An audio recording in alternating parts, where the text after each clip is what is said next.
जमींदार की ईंटों की भट्टी में कई मजदूर काम किया करते थे। उन्हीं में से एक थी शांति। शांति बेवा खातून थी। उसके शौहर का इंतकाल हुए कई साल हो गए थे। शांति की दुख्तर पिंकी उसके साथ ही ईंटों की भट्टी में आया करती थी।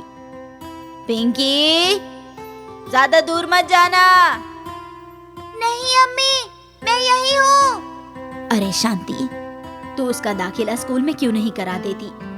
स्कूल की फीस के लिए मेरे पास पैसे कहाँ हैं? जो कमाती हूँ उससे मुश्किल से 2 वक्त का खाना मयस्सर होता है दीदी। अरे बेवकूफ, तुम्हें सरकारी स्कूल के मुतालिक इल्म नहीं है क्या? वहाँ तालीम मुफ्त है, लेकिन किताबें, जूते, कपड़े ये सब तो खरीदने ही पड़ेंगे ना।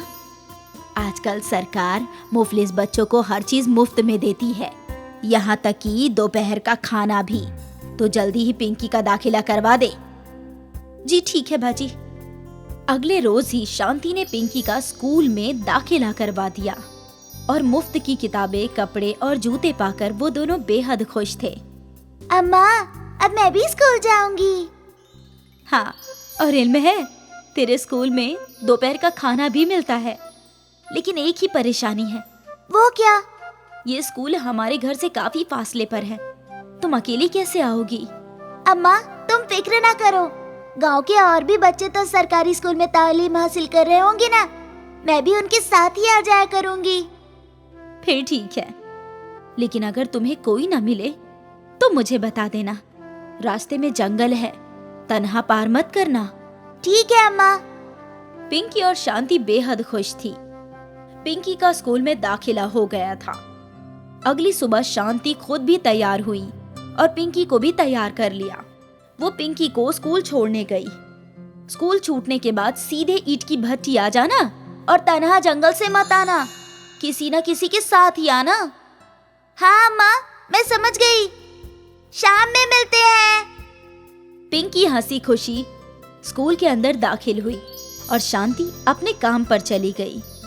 शाम को शांति ईंट भट्टी पर काम कर रही थी, तभी पिंकी दौड़ती हुई आई। अम्मा, अम्मा।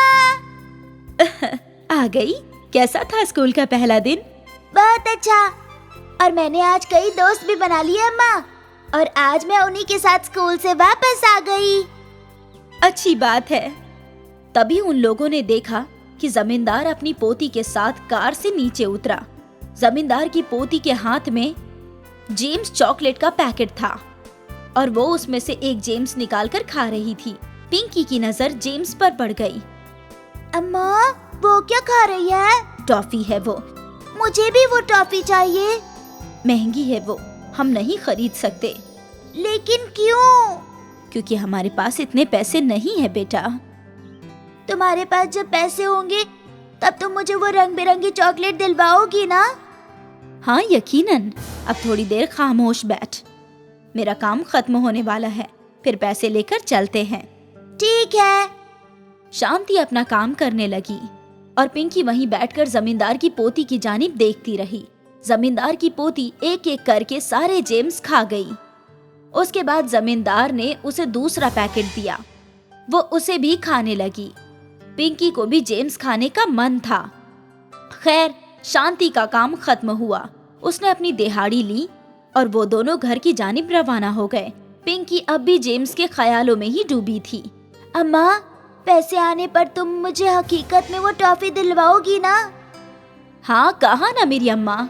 अब उस टॉफी को छोड़ और खाना खा। शांति ने अपनी दुख्तर को खाना खिलाया और उसके स्कूल के पहले दिन के मुतालिक पूछने लगी। पिंकी ने बड़ी खुशी से सब कुछ बताया।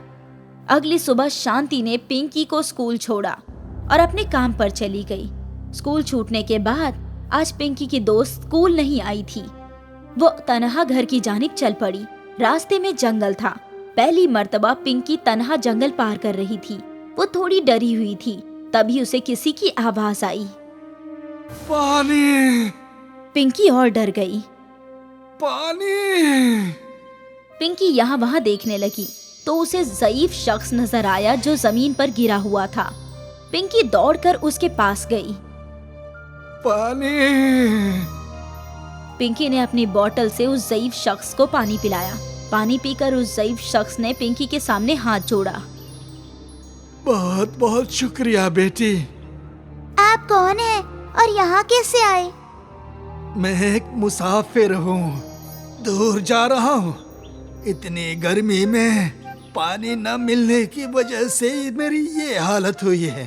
तुमने मुझे पानी पिलाकर मेरी जान बचा ली, शुक्रिया बेटी। वो ज़ईफ शख्स उठ खड़ा हुआ। अब मैं चलती हूँ, अम्मा मेरा इंतजार कर रही हैं।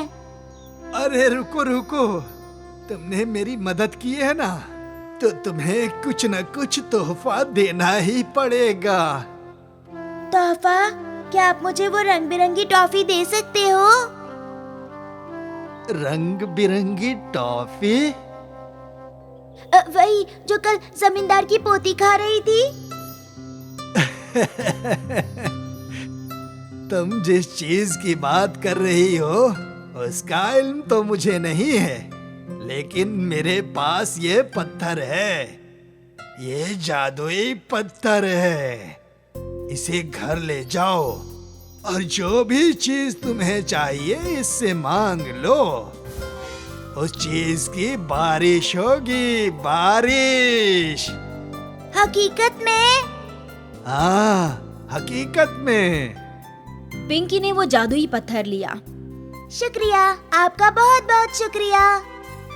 वो दौड़ती हुई ईंट भट्टी पहुंची तो उसकी अम्मा का काम खत्म हो चुका था। आज तुम्हें देर हो गई? वो अम्मा। रुक, मैं पैसे लेकर आती हूँ। शांति अपनी दिहाड़ी लेने चली गई और फिर दोनों घर की जानिब चल पड़े। घर पहुंचकर पिंकी ने रास्ते में जो कुछ भी हुआ सब कुछ बता दिया और जादुई पत्थर भी दिखाया। तुमने उस ज़ईफ शख्स की मदद की, ये तो अच्छा किया, लेकिन मुझे नहीं लगता कि इस पत्थर में कोई जादू होगा। अम्मा वाकई जादू होगा। जादुई पत्थर।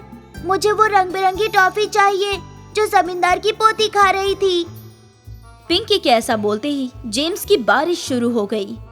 छत से ढेर सारे जेम्स जमीन पर गिरने लगे। पिंकी खुशी से नाचने लगी।